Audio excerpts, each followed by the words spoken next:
Welcome back to the Mayor's Magazine. We have changed locations for this third and final segment of our January show.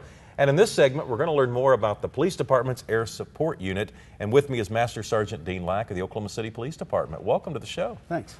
You've got a new tool that you are helping to serve the citizens of Oklahoma City. Talk about this piece of equipment that's behind us. We certainly do. It is a S350B3 Echo model.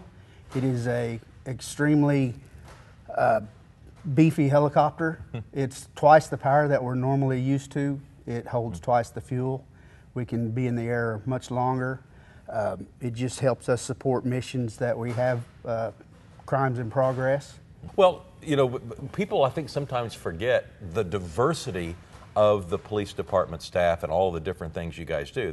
They have an image of the beat officer, and I think they kind of think that everybody does the exact same thing, when in reality, there are lots of different vocations inside the police department, and you're a helicopter pilot. Absolutely. We have helicopter pilots. We have Bricktown people walking around Bricktown. We have so many specialized units that people probably really don't even understand. Let's talk about the way that you might support an officer who's on the ground. How does it typically work? Are you up all the time, or are you stationary and waiting for some sort of call from another police dispatch? We typically like to fly a couple of missions a day without being called out. If we're on the ground, they'll call us out, but if we're already up flying, we'll go to crimes in progress, missing children, missing Alzheimer's patients, just anything that the officer does on the ground that we can support from the air, be his eyes in the sky.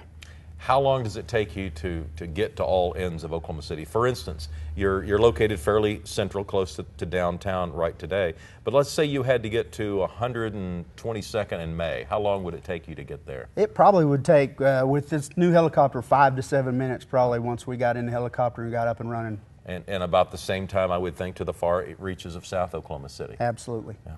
Okay, so once you arrive, I think people are familiar just from frequency of what the TV stations have with their weather helicopters and the cameras that are installed. Do you have similar type video equipment that you're able to view things on the ground in a much closer diameter? Yes, we do. We have an infrared system and a video camera system on board.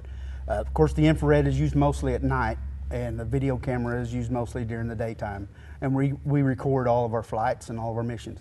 So if someone that the police wants to talk to, whether a suspect or for some other reason, might be trying to elude the police officers, but might be in a heavily wooded or heavily brushed area, the infrared technology might be able to help officers find him? Absolutely. We pick up heat sensations, and we can pick up little animals, and we can pick up big humans.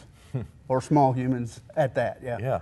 Well, what's an example of the most frequent call to action that you get is typically what? Usually somebody who has ran from a traffic stop or a pursuit, from a pursuit, running from an officer mainly is what we get. Well, you bring up a good point, because I remember a few years ago we actually changed policies in the way that the police department dealt with people who were eluding in a car, because you would have situations where you might have a car and trying to elude police, and they're going 100 miles an hour and the police department's going 100 miles an hour, and it might be creating more of a public safety issue than just apprehending the suspect. Nonetheless, you don't want to let this person get away, and if we could safely dispatch a helicopter to help us figure out where this person is going to be next, it might resolve both issues. We might be able to capture the suspect, or at least bring the person in for questioning without endangering the lives of people on the ground. How often does that happen? How often are you up in the air trying to help find a person who's trying to elude? Quite regularly. That's actually probably the second phone call that's made by dispatch. If we're not in the air already, they call us and we launch immediately. We try to get there, and of course once we get there, they can call the ground pursuit off. We can stay with them and see where they wind up at. Hopefully keep a searchlight on them, or keep them in the infrared and see where they end up at. I'm guessing it's tough to lose you guys. Once you guys have latched onto them, once we get our eyes on you, they might as well just give up. Right. If we get our eyes on you or the infrared on you, if we're over the scene, you're more than likely not going to get away. Yeah.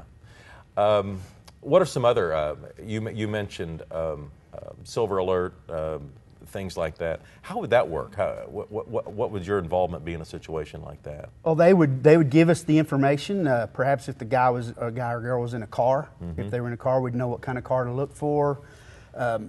We have information given to us, what they're wearing, what they look like, where they were last seen, where possibly they might be going because they might have done this before. Right. People may have walked away from a senior center or something, might be disoriented, and from the air, you could probably have a better chance of finding a person that might be wandering aimlessly through a neighborhood. Absolutely. Yeah. What about schools and the protection of our kids? Is there involvement with the unit in a lot of those aspects? We haven't been called to many school activities because once that starts taking place, they normally don't want us making noise around and maybe agitating somebody. So we keep our distance, and I can't remember any time that I've been called to one of those. Yeah. Do you interact with other police departments when you're up there?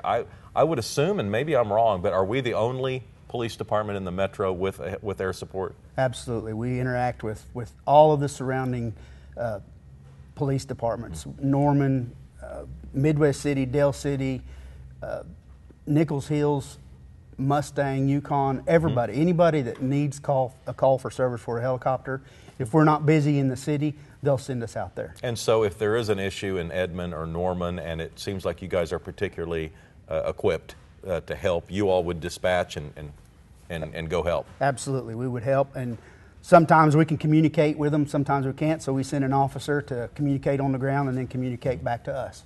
The visual evidence that you're able to secure, is that ever used in some sort of criminal effort? I mean, would that information be passed along as evidence against a person? Absolutely. Once we record a flight, and if there's anything criminal activity on it, it is put in a safe box and kept in our lieutenant's office, where if the crime needs to be going to court, then they will pull that video, and that video will become evidence until further notice. Now, people may forget, but you're a target once you're up there. If this person has done bad things, they are trying to get away. I would assume it's not out of the question that they might point a gun at the helicopter. Has that happened before? It certainly has. Probably happens more than we know, but absolutely. One time, one of our older helicopters got hit in the horizontal stabilizer. I actually found the bullet hole the next morning. The pilot that was flying didn't know he'd been shot at or hit until the next morning when I found it. Mm-hmm. And for those reasons, is the helicopter equipped with some sort of anti-penetrating skin that would keep a bullet from penetrating? No, it's not. It's pretty thin skin, to tell you the truth. Yeah, but it's got a lot of things it has to go through before it gets to us. Right. Electronic equipment and such. All right. Well, Dean, thanks very much. And I want to say that this equipment was purchased by the citizens of Oklahoma City through their generosity, through the general fund and the 3/4 cent public safety sales tax, which was voted in about 25 years ago. And I think it's safe to say, on a per capita basis, the equipment we put into the public safety departments is incredible. Absolutely. And so it's not all used every day. I mean, we don't get our money's worth every day, but you never really know what day that's going to be when we really, really need it. And I think the citizens of Oklahoma City should sleep safely, knowing that their tax dollars are being spent not only for the men and women in the officers and the training they need, but also the equipment they need. And this new helicopter is part of it. So, Dean, thanks for your service to the Oklahoma City Police Department. 25 years and counting, and I asked him if he had 25 more into him, and he hesitated to say 25 more, but hopefully Dean will stick around for a while longer. A little bit longer. We'll see you next month on the Mayor's Magazine. Thanks for joining us. Thank you.